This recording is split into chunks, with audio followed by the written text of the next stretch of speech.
Welcome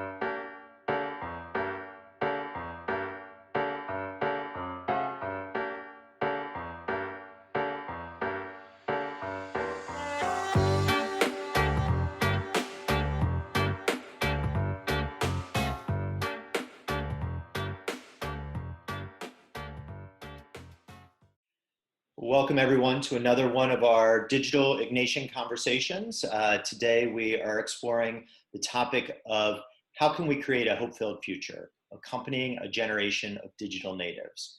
What more timely of a topic for our situation right now as we're sheltering in place from home and all of us learning new things about the digital realities. This was actually a conversation that we had planned before this time, trying to tie to actually something from the International Jesuits.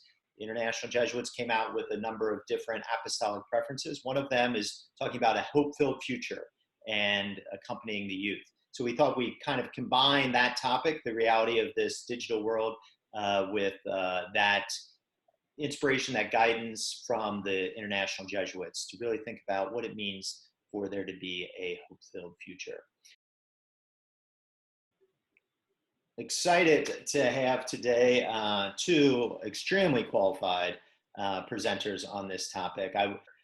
Christian Astran from Loyola High School. Christian, you've seen in some of our other videos, campus minister and theology teacher, and Patrick Furlong, who's the interim director at the Center for Service and Action at Loyola Marymount University, and engaged in many actions of service and also of spirituality over the years. So I'll let them say a little bit about themselves as well as we move to begin. So Christian, you say a little bit about who you are and what you're bringing to this conversation today in terms of your thoughts or expertise about this topic.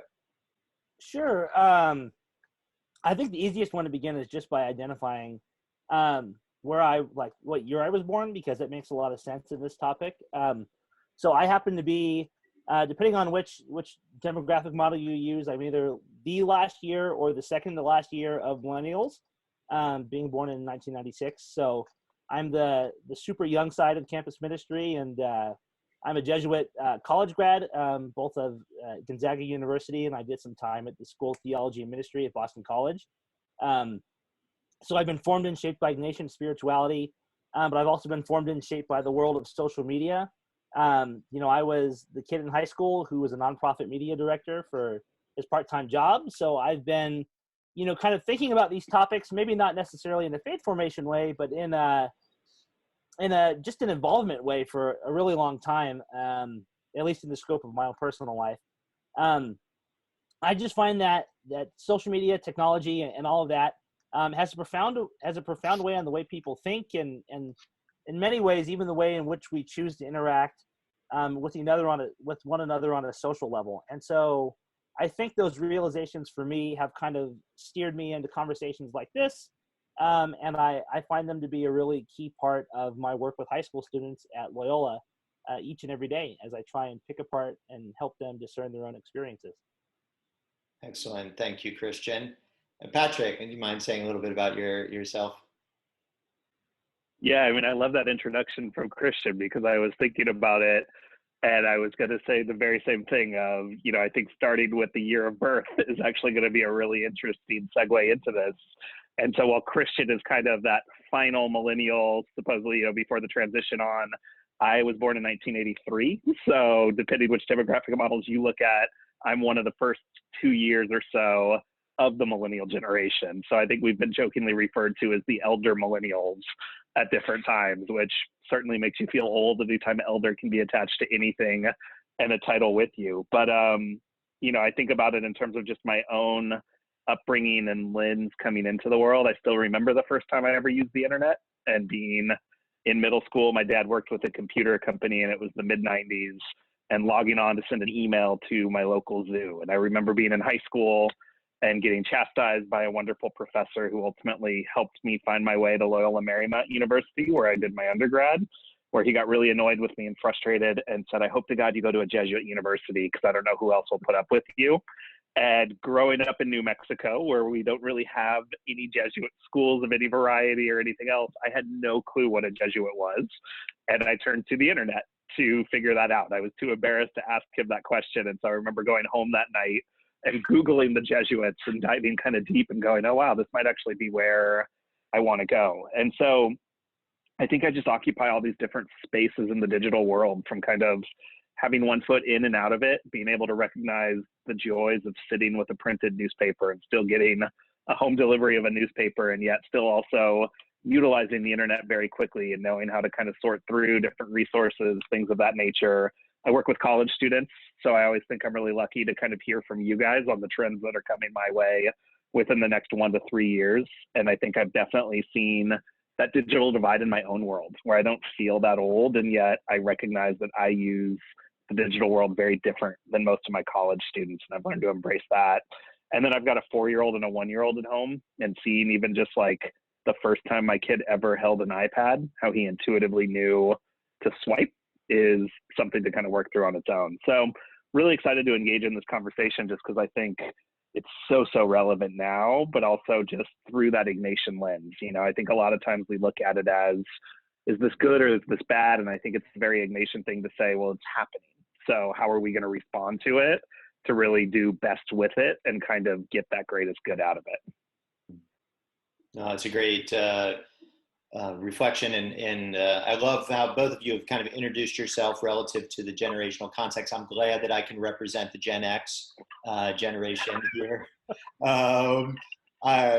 Email really wasn't a practical thing that I was using frequently until after college. I think, I remember I was in college the first time somebody told me they'd send an email, and I didn't really understand what that meant. But it is something that I've appreciated the value of seeing the way that the world has developed. And I think now as a tool, especially in this time, to see how we can use, like any tool, use it most effectively to convey things of deeper meaning and value. And I love that we have so many different generations represented here, including Patrick, your kids in the mix.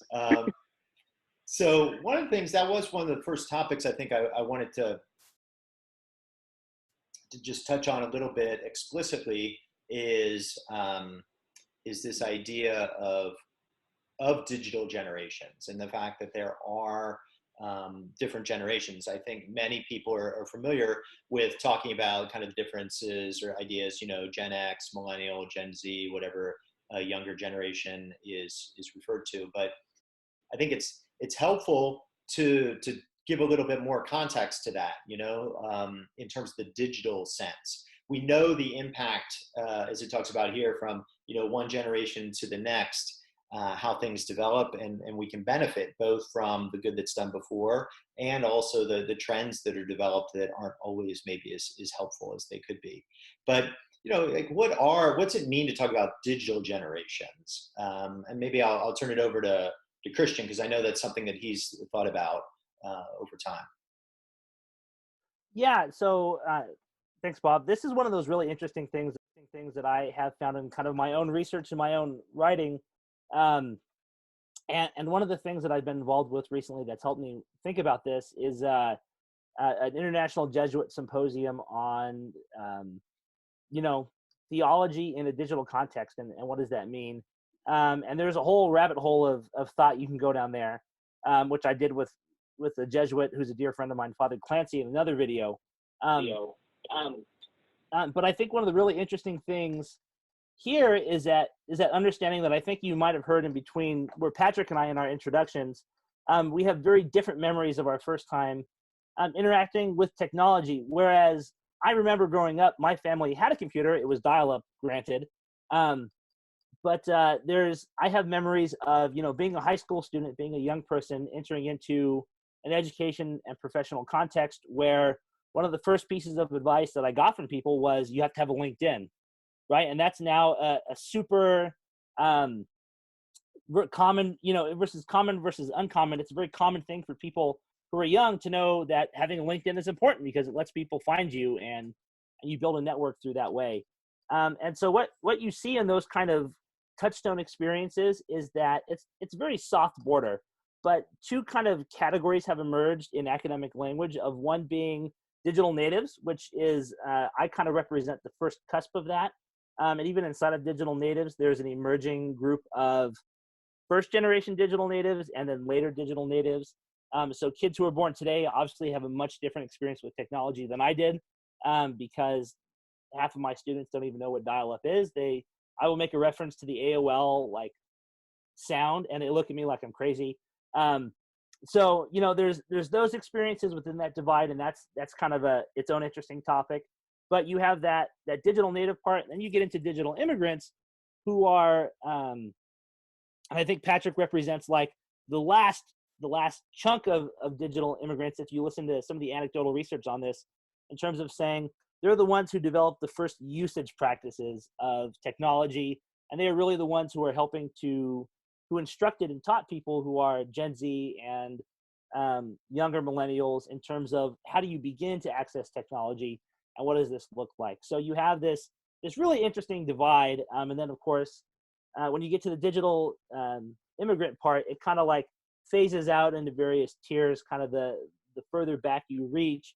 And there's plenty of jokes that I think a lot of people can say are true when you think about, you know, the young grandkid trying to help their grandparent understand how to log into their email. But I think that speaks to a really powerful sense of, you know, intuitiveness in how technology comes down to. And that's kind of typically the most common way that people talk about that digital immigrant versus digital native divide. The intuitive ability to learn how to swipe and navigate products versus kind of the command function control mindset of working with any kind of digital, you know, framework. I know for me, that framing or distinction is one that is interesting to think about, you know, like that there are some people that are digital natives, others that are digital immigrants, some that are digitally lost on their way, who knows what. But Patrick, I'm kind of curious for you. I don't know if these are terms that you're familiar with, or what, you know, what's it like to imagine yourself as a digital immigrant? Yeah, it's funny. I still remember the first time I heard this terminology kind of in that academic world. I have a friend who very much studies it, and she talked about kind of my age group, kind of a rough window, as those early digital immigrants and those kind of, you know, she called us early adapters. And I was like, I've never been an early adapter for anything. Like, I'm usually the one that holds on to my iPhone until my wife is like, my God, the battery is melting, just finally get a new one. But when she explained it a little more, it made sense, where she was like, you know, so you, for example, I joined Facebook my junior year of college. So I very much remember my social life in college prior to social media.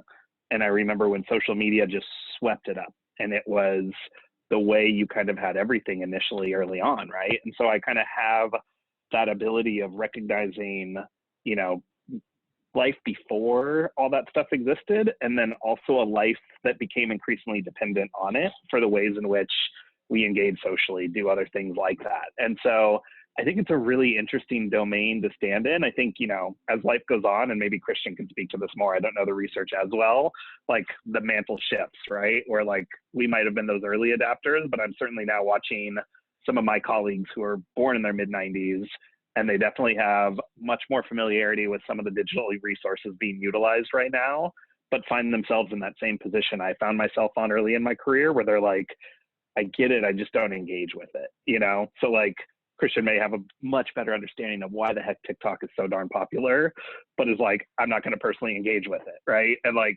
that's, I think, a very interesting thing, is when we get to that stage of, okay, I still get the tech, I just no longer want to use it that way because it doesn't feel relevant to me. No, this is a great point.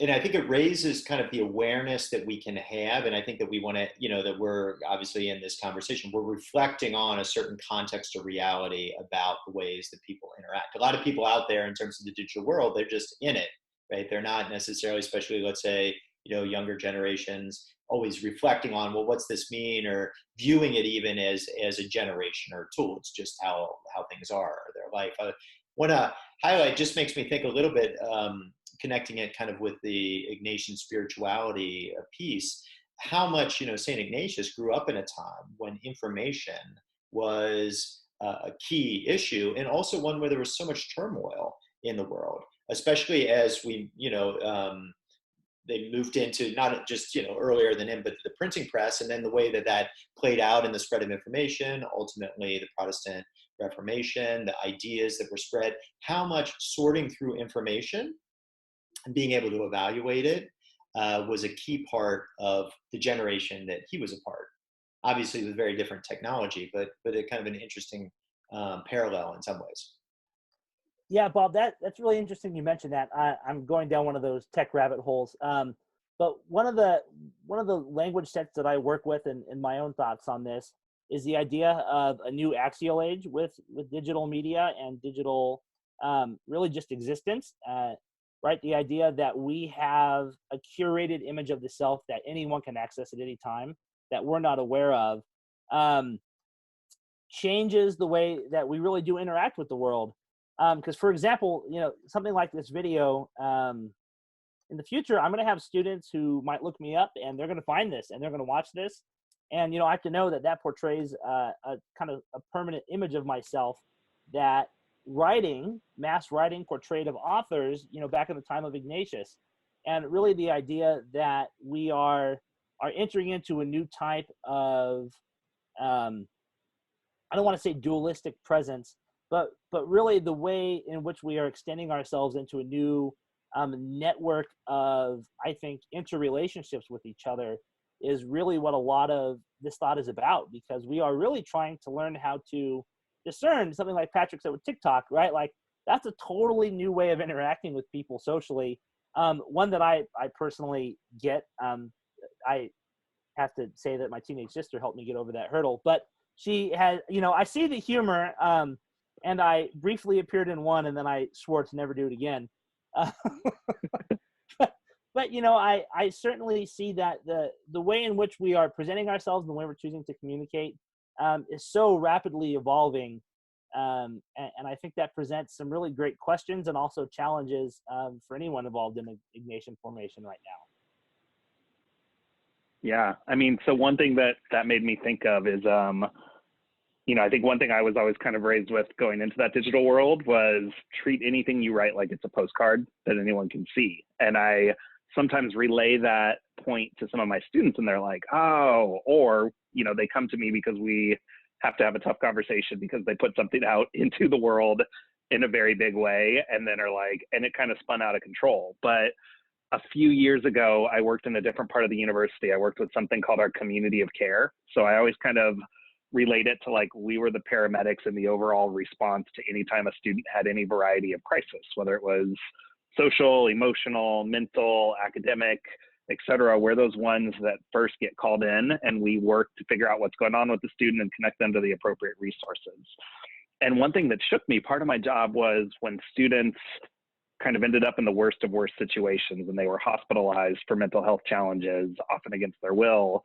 Part of my job was to be that first person to go and visit them and to meet with them. And this theme started to emerge, and not with everyone, there was a variety of issues, but oftentimes you'd hear some variation of, I'm just really depressed and my life isn't as good as my friends, and I can see that. And we'd start to go down that rabbit hole of question, and it was what they saw on social media and that they didn't have as good a life as their friends. And I found myself thinking like, but we all curate our image there. Like everyone's curating their best self, like I put adorable photos of my children. I rarely put anything where they're screaming at me and going crazy. And so I came across this research by a woman named Jean Twenge. I think she's down at University of California, San Diego. But, kind of the easy reading for anyone watching this, if you want it, is there's an Atlantic article called Have Smartphones Destroyed a Generation? And she talks about generational differences. That's what she studies. And she says she comes across this one point in her research where she's like, the data has to be wrong. There's no way it's changed that dramatically. Reruns the data, finds it's true. And the data point was this, and it may not seem that it's significant just at first, but she realized that, I believe it was high school seniors in 2015 were going out less unsupervised than 8th graders were in 2009. And she said, for a divide like that to happen, it normally takes 30 to 40 years. So to happen over 6 years, what happened? And what she realizes is students are behind their screens. They're on their phones. They're not engaging as much in that world. and they're going back and forth. And then she also correlates a rise with some mental health challenges around the first year that the iPhone was possessed by more than like 50% of the US population. And I think it's a really beautiful article in terms of as we navigate this digital divide of, she didn't come out to say cell phones are the be all end all or they're absolutely horrible. She said, as we navigate this change, here's a trend we're seeing. We're seeing different mental health challenges emerge for people of this age, and people older than them are oftentimes at a loss to really help them to navigate it because they don't understand that digital world that the student is really kind of slogging through in a different way. And so I think that's immensely important for all of us in the work we do, is to kind of navigate that together with students.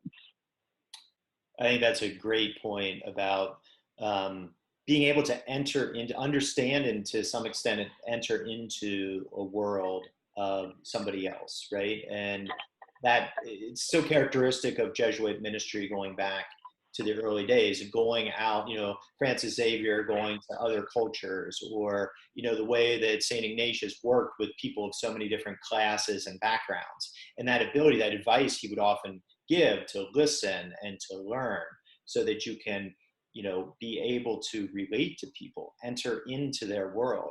I think that's why this idea, and talking with Christian and bringing you and Patrick, is such a one that seemed so good, because what a key thing for us as people involved in ministry and Ignatian work to be aware of this reality of digital culture. And to that point, then, I think let's turn a little bit explicitly to that conversation, that this generation that we're working with is a generation of digital natives. And what does that mean? So when we think about, as Christian was explaining before, this idea that there's a generation that are digital natives. They've grown up in a world, as Christian was talking about for himself, where the computer's always been there, where this kind of online reality has always been there. Now it manifests with there's different benchmarks for what types of technology was available at what time and how that shapes how people interacted. And so I think here, what are some suggestions of working with digital natives? A question that assumes that we're already doing the work of trying to enter into the reality, the mindset, the context of people that are digital natives. So I'll just open that up for whatever you might like to share on this, and we can take it in different directions. For me, kind of the central framework that I've been working with recently and that I have found helpful, maybe not an end-all be-all, but it's really helpful in my guiding thoughts, is the idea of helping students transition from that mediated existence that we find in the online world to an integrated one. When I look at what do the people who were helped to form me in my own spiritual formation and guided me into kind of a life of ministry, what was the theme that I got from them? And just in that own self-reflection, I found that the idea of integrating everything into a whole person, a whole dynamic person, and seeing myself that way, not as different compartments of things, or if you want to use, a very contemporary one, I'm not different apps on a phone. I'm a phone in its entirety, right? And there's things that people hide on their phones, and there's things that people post online on their phones. Lots of people have those hidden photo archives and photos now, young people, and those hidden parts of the phone are just as important and central to your being as the parts that you post on Instagram and Snapchat to your friends. And so I think kind of that idea is what I really work with students is I'm saying, hey, maybe you're presenting this part, but I know there's a lot more there, and that's the part that we really got to dig into and understand, that maybe you're using different apps, but it's all part of the same built-in network. And that kind of mindset I found has been really helpful for me as I pursue working with young people. Yeah, I love that, because I think, and again, I think it's fascinating that we've got the high school and the college educational worlds represented here, because anytime I get that chance, I'm always like, are y'all seeing this too? Like, are you working with this too? So I'm curious, but I think one thing I've noticed, particularly since 2016, is we struggle so much to wrestle with complexity, and we struggle to work through nuance. And I think this idea of yes, there's the hidden and the unhidden, and it's all part of you, is something so vital to how we approach this situation, but also just students at large. You know, like one of my favorite things when I used to live as a resident minister, it was a live-in position, and you get to see students kind of at night, maybe when they're coming back from something that they really wish a staff or faculty member that they look up to didn't see them. And you'd have these conversations the next day where I'm like, you're human, but you know, like, yeah, let's talk about some better decision making. But overall, this doesn't diminish my love for you at all. And the opposite, it strengthens it, because I see the complexity of who you are, and my imperfection reaches out to your imperfection, and there's holiness there, you know? So I think like that's such a vital, vital thing. I think the other thing when we're just speaking about this generally is, if we're going to work across a digital divide, it's recognizing that each side has something to learn from the other. So I think a lot of times we can get really stuck into, we are the educators, we know this, et cetera. And especially around the digital stuff, I think it helps us take a step back and see our students also in the position of educators, and be willing to sit with them and maybe learn certain things from them while challenging them in other areas. And we grow together through that educational experience. You know, that photo that we had up was like of a few students at LMU. And it was of a time when I left my computer out on the main desk, went to go talk to someone, and they thought they were hilarious and took like, you know, a selfie and made it my screen background. I was like, I love this, you know, because it was kind of this like bridging the digital divide and having to be comfortable with laughing at myself of like, oh, I kind of set myself up for that when I left my computer unguarded around a few students who I was like joking around with. So I think that complexity is such an important piece of how we go through this. Yeah, Patrick, I really love that. One of the texts that I've been working with recently, it's called, I believe it's To Know As We Are Known. The author's name is escaping me, but it's really great. It's a short read. It's like 100 and something pages. It's a really great book, and it was written, I want to say in the late 80s, and it proposes a framework of education that really relies on educators being willing to acknowledge that we have to learn from our students. And I think that what you're talking about, and I found that really helpful for me, is that, I just have to be willing not just to listen, but to try and embody myself and understand through some of those Ignatian practices. For me, when a student, describes a really painful experience happening with someone they're dating through a social media app, they said, hey, I got blocked on my DMs on Instagram, and they're in tears about that. To me, that's one of those areas where I'm like, my initial reaction is like, it's not that bad, but I have to really like try and pause and really dig into that imaginative space of being like, well, wait a minute, there's something of value here that is a physical manifestation of connection for these students. And that sense of learning, I think, is important for us as educators, is to understand that boundary of relationship dialogue really does bleed through those mediums in a way that is different for us. In the same way as us saying, hey, that there's, and I think the thing that educators have to offer, to be fair to our experience as well, is saying, maybe we have some life skills that can help you separate out those moments, right? Like there's a level of depth to communication in, face-to-face reality that you might not be capturing in the phone. And there might be some crossed wires there in between that. And maybe trying to build on the face-to-face contact can help you with some of the problems you're experiencing in that digital navigation. And so I think for me, at least, that's one of those areas that I find kind of this dynamic that Patrick was talking about at work really a lot of the time.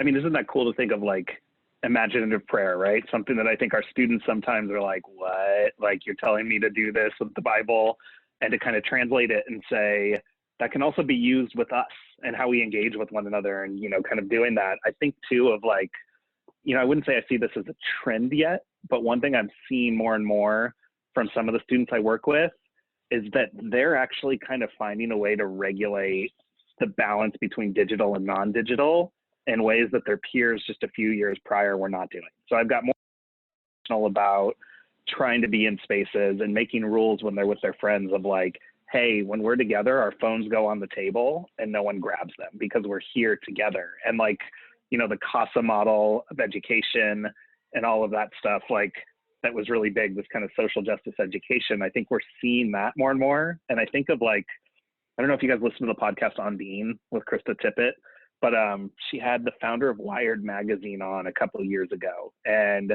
he made some line where he said, when it comes to technology, I wish we were more like the Amish. And she laughed. And he's like, I know it sounds like the setup to a bad joke, but it's really not. And she said, the Amish aren't anti-tech. What they are is they ask questions of, how will this technology benefit my family and how will it benefit my community? And so they bring a technology into the space, and if it benefits, they keep it. And if it doesn't, it gets out. So they talk about like the horse-drawn carriage and what that's like, because, it allowed you to stay local and shop within your local economy, which mattered to them. And so I'm seeing more students kind of wrestle with that and say, this is important, which I think is cool. No, I mean, I think that's, it's a great point. I often think about, like, let's say discernment, for example, and we live in an age where there's just so much information that in many cases, discernment's an even more important skill. The ability to separate and to distinguish things, to sift, it becomes more important, right? And I think to tie back to what both of you were saying, that how much we often are used to thinking about not presenting our whole self. It's often something that becomes unreflective for people that are digital natives. It's just, you just learn how to present a certain kind of image. And we have all generations represented. I see. This feels like it was a bad setup prop, but it actually just happened. I just quietly texted my wife and was like, if you're able to get our son, it would be great. I'm doing a podcast interview right now. You want to say hi? There you go. There's your cameo. Okay, we'll keep doing it. Patrick, I think Christian, you'd added in an image as well. Do you? I did. I think Patrick might find that funny. That that is something I came across. Something I came across recently that made me laugh. Which I think is a moment of, I don't know if a kindergartner would live tweet, but it encapsulates moments that have happened where. And the only reason I thought this was funny is I've had a student live stream one of my lectures to one of my other students that was absent, and I emailed the student, hey, do you need notes? And he said no. Somebody live streamed it on their phone, and they'd asked me, hey, can I record the lecture? And I thought they would audio record it. I don't sound like a digital native at the moment, I realize, but I thought about it, I'm like things that, it was one of those realizations that I'm like, hey, things that happened in the classroom could very easily like escape out into the world. But that was, my idea for sharing that is that it sometimes, I think that encapsulates that divide we've been talking about really well between where their parents are and where the students are. And I think in our work too, both high school and college, a lot of the things we do is help students navigate that divide they feel with their parents in the ways that they communicate, I think, through some of these mediums as well, as a challenge that I definitely come across a lot of the time. Well, I was going to say, it's so interesting to me that like this time we're in, right? So all of us are speaking right now during COVID-19. That's my 4-year-old making a cameo in our interview. But like, I don't know how many times I've heard some variation of someone needed to do something with technology who kind of comes from an older generation, and it was their kid who's now at home who was able to help make that possible. And so it's like that learning back and forth of there's something that a younger generation needs to learn from other people about, like, here's how to sit in silence. Here's how to kind of be disconnected from tech at a time when like we're not able to be out in the ways we normally would. And like technology is both a lifeline and a curse. Like, I don't know if you all feel this, but on the days when I'm on Zoom nonstop, like I'm exhausted at the end. I've got a headache. I'm exhausted from trying to watch 20 little bubbles and how they responded on stuff. And yet at the same time, it's such a lifeline to us. And it's the only way we're able to really kind of communicate with folks outside our house or outside of who we run into on a walk or at the grocery store. And it's younger people who are helping us kind of bridge that gap creatively and finding ways to make tech come alive and like really be more powerful than it is limiting in different spaces. And I think that's so hopeful as we all also deeply yearn to just be back in person with one another again. Well, that's a great point and a great transition, I think, to what we're, I want to move us to here, just to talk about a hope-filled future, right? That this context that we're in, the digital reality, shows both the opportunity and challenges in that creating that hope-filled future. So just you were saying, Patrick, that like the interactions we're having now, we often hear that, the youth or the future, and there's that kind of, can be a generic sense of that truism. And yet right now we really have that experience, right? The shaping that's happening, the education of different generations together, you're seeing what's possible, and in some ways already seeing the future that's developing as you're with children or working with younger students and others. So let's talk a little bit about that. What does it mean to have a hope-filled future? We're taking that term from the international Jesuits, which pose that as a preference, as a call, but it's a very laden term in a sense, or it's open to a lot of interpretations. So let's just take a minute to think about what's it mean to have a hope-filled future, and to what extent can we shape the future? What does it mean to be hope-filled? Just a few prompts there for our conversation. Yeah, I can take a stab first. We all think from where our feet are planted. So I think when I think about hope, I think about it through that lens as the director of the Center for Service and Action at LMU, through a lens where we're engaging students in service, justice, and advocacy work. And I know this is something that Jesse and I over at Loyola have spoken about pretty frequently. But to me, I forgot where I heard it said, but it was this idea that hope is the active conviction that despair will not have the last word. And I think there's a difference between hope and optimism, even though they get used interchangeably a lot of times. I think optimism is very passive and is very like, everything will just work out for the best. And I believe that. Whereas I think hope is active, that it's all of us saying, I am going to ground myself in hope, and I'm going to be an agent of hope. Like, that's a term I'd love to use more and more, of like, let's be agents of hope, and like, again, in this current COVID-19 context, it's not a question of if we're going to get through this, but how.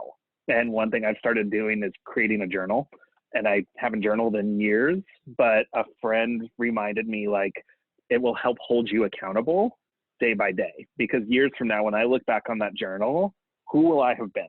How will I have been that person that leaned into generosity with my neighbors, that reached out to support my students even when I was exhausted? Or will I have been that person that kind of cowered in fear in the corner of my room? And I think being hope-filled is active, and I think a lot of times it gets put out there as kind of like a cute passive thing.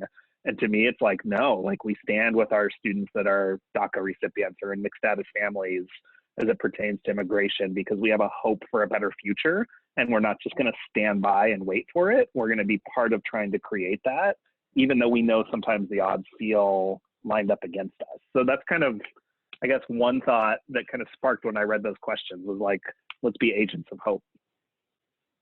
Yeah, I really think that's great, Patrick. And it brings for me this idea that I think technology is so powerful, and the digital, I really think of the digital horizon being powerful for all of these agents of hope, really the kids that I'm teaching, and people my own age, and everyone who's exposed to it, is that we finally have context on a lot of things that so many people haven't understood before, right?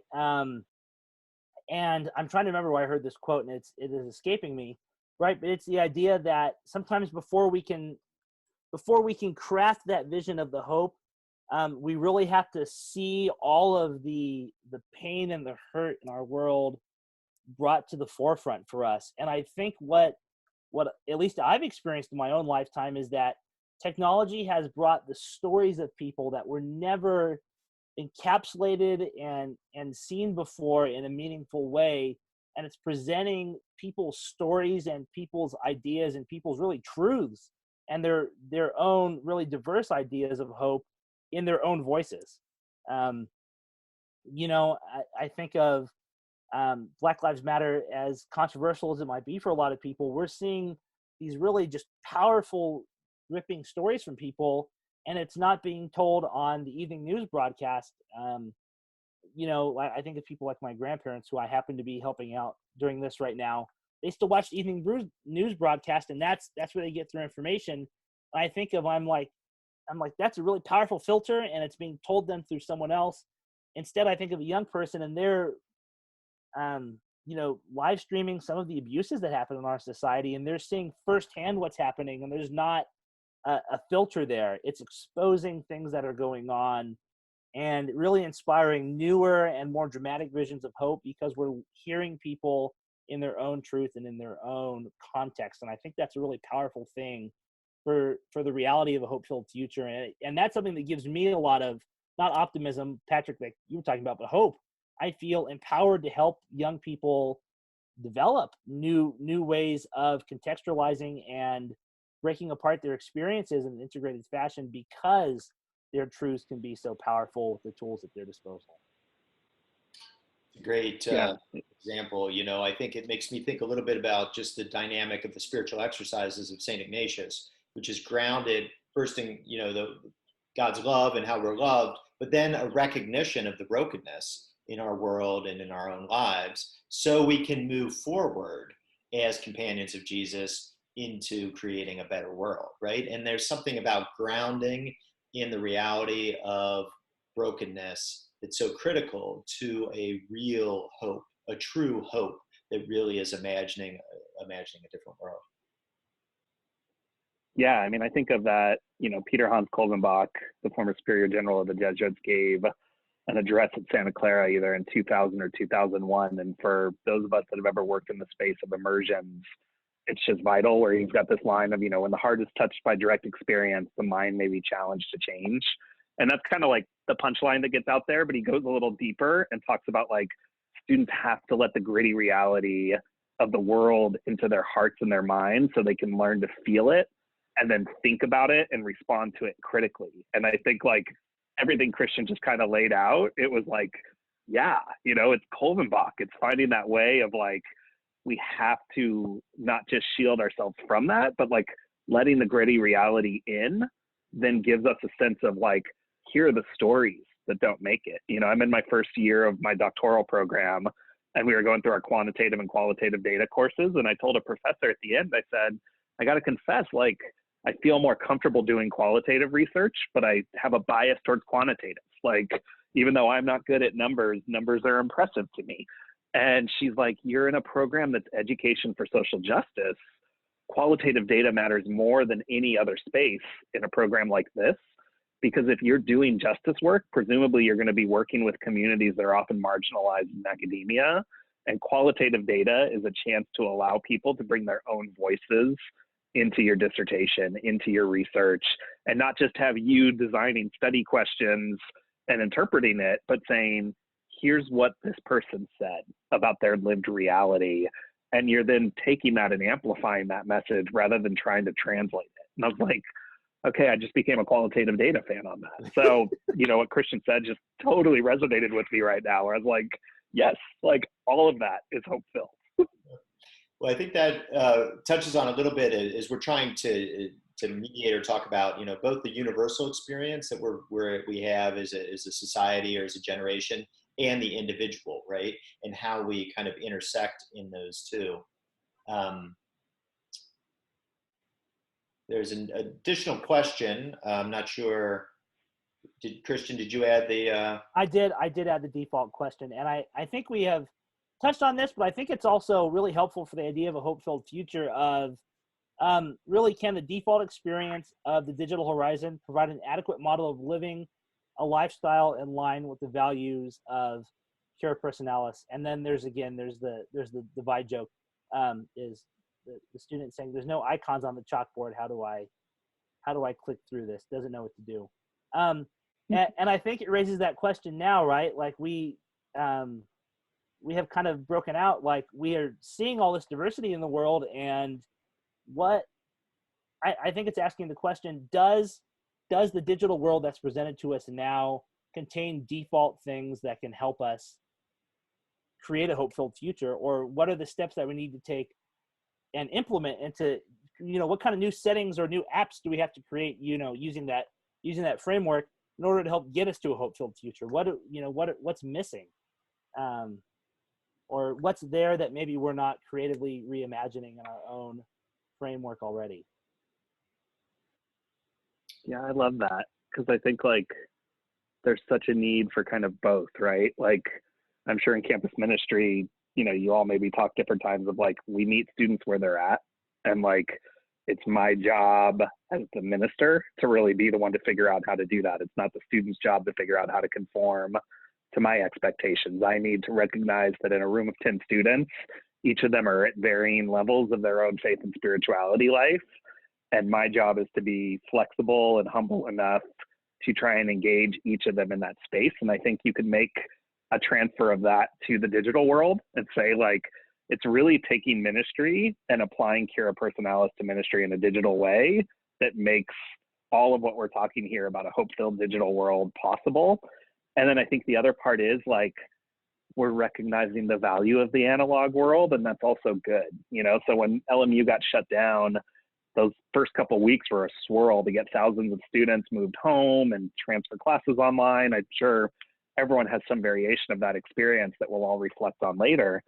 And I was talking with my team, and there was this pressure to do like virtual programming right away. And I was like, we're not going to virtually program. We just need to call people. Like everyone's lives are disrupted, and they've gotten an email from their bank, an email from their internet provider, 25 emails from the university. Everyone's getting emails about all this stuff. And it really kind of came through for me when I reached out to the first student that I work with and just called and said, how are you? And she just broke down crying. And we talked for a while, and when we were wrapping up, she said, I thought I was doing okay, and I didn't realize how much hurt and pain I'm experiencing until I heard your voice. Because when I heard your voice, she's like, I don't think you even realized this is when I should be on shift at work. She worked for us. And she said, I should be in the office right now with you talking about stupid, mundane things. And instead we're here. And it meant a lot that you called. And so I think like, we then started an initiative where we're now calling every student in the university, and we're calling it Cura Calls, because it's Cura Personalis, and trying to kind of say, let's step out of the digital just for a moment and meet people in that analog space. But we're going to ultimately have to get really good at the digital, especially as we wait for what our new normal is going to look like and imagining some hybrid form. So that question, I think, is like the question we should all be wrestling with is, what is Cura Personalis in this default digital world we now find ourselves in? I've been thinking a lot about just the ways that conversation, spiritual conversation, meaningful conversation is part of the real tradition of Ignatian spirituality, Ignatian education, and how that's been such a nourishment for me, just being able to continue to have conversations like this, right? Where we're,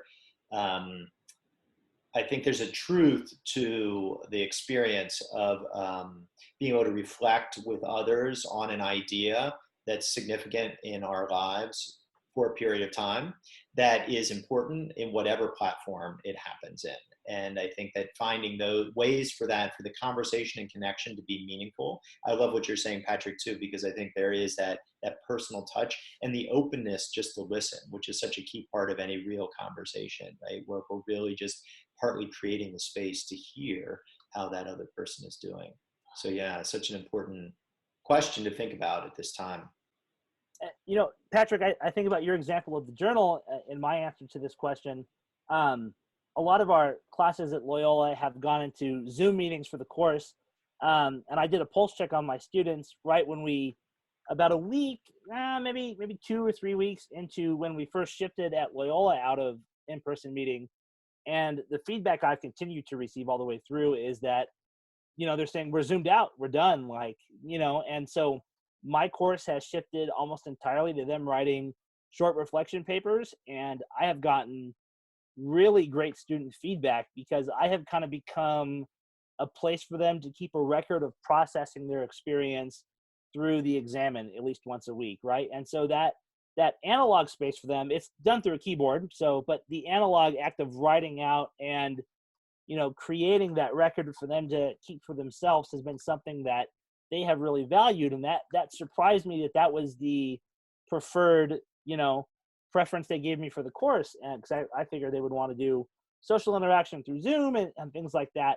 But for me, that's kind of how that has been what started for me. That's kind of reflecting on this question is, wow, reflection papers and silent prayer time, even if it's for 5 minutes, has been a powerful reflective tool for these kids who are always on technology. And for me, I've kind of been thinking about, what does that mean and what does that look like, and how I want to continue my own ministry after this is over and through the duration of this, and how do I best help those who I'm tasked with walking with every day. Oh, that's a great point, Christian. It's so many, I think, to be reflective and to examine where we're at and what we're invited to do. It's the heart of discernment, right? To be able to really be open to listen and to respond to the input that we're getting, which can come from student voices, which can come from so many other places, and not just kind of our own ideas, but really listening so that we can hear how the Spirit's moving.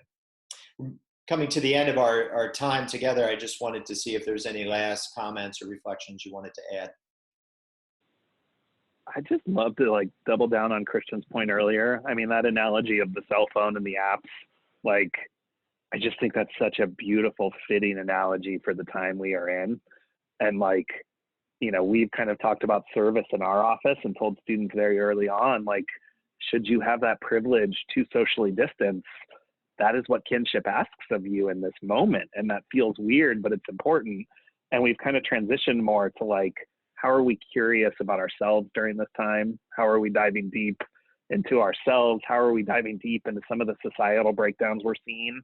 So asking why disproportionately it's Black and brown communities that are really burdening this virus, and asking other questions systematic are really important. But then also how are we curious about the people in our homes? The people we're cooped up with. We all say we care about doing service and justice work. Well, let's start in our own home. I always find at LMU, we could so easily look at the ministry going on at Homeboy and say, of course, every person's better than their worst mistake. And yet when challenges arise in our own community, we're ready to take that person and permanently ban them. And I'm but aren't they too better than their worst mistake? And aren't we challenged to do that? And so I think Christian's analogy just does that of human beings are complex, and there's the hidden and unhidden apps and photos and everything else. And how do we get ourselves to really kind of have the fullness of our phone greeting the fullness of that other phone in this digital and human age? So I just really appreciated that, Christian. It was beautiful, and it's going to hang with me for a while. Well, that was great because it was ad-libbed, so maybe that shows the digital native in my brain. That's my default processing. I come back to a story I heard when I was in high school through an organization called Hugh O'Brien Youth Leadership. Patrick and Bob, I don't know if you're familiar with them. They do some really great leadership formation stuff. The foundational story with that is the actor Hugh O'Brien goes to visit Albert Schweitzer in his work in Africa as a medical doctor, and he's there for a period of about a week. I think it's 10 days. And, the quote that Hugh comes to in his own personal memoirs when he founds an organization on youth leadership is, Dr. Schweitzer holds his hand, looks at him in the eye and says, "This is great that you've been here, but what are you going to do with this?" And for me, I've really been trying to, I think, impress on my students, and not only my students, but myself and those I work with, and saying we have had, even with coronavirus, a time of retreat, a time of reflection and silence. And I really think we have to ask that question, Patrick, as you talked about, we're seeing this reality that Black and brown people are dying more from COVID-19, and we're seeing some really painful truths come out. I think we really have to ask the question, once this social distancing and a reemergence of society happens, is what are we going to do with all of this? Because our answer can't be nothing. Well, it's so true. The invitation that we have at this time is not, as both of you have said, to be passive. Although we're kind of isolated often in many cases, we're still invited into deep reflection on the challenges and brokenness of our world, as St. Ignatius definitely would call us to, and also to an honest appraisal of all the parts of ourselves, right? the hidden apps and other things, but that we're the whole phone. We're everything that we carry with us. And that in this time, part of what we're invited to in all the work that we do is to, in our own lives and for those the students that we work with, to help find that integration, to help find those insights in those images that help us to kind of come together. Not so that we can be perfect, because we never are, but so that we might be fully available in kinship with others, most authentically, as St. Ignatius wants us to be, who God has called us to be. Thank you both for being with me. I think that was a great, I know I was nourished by this conversation and by that call, that reminder that in this complex digital world, we are all part of building this hope-filled future. So thank you very much. I appreciate it.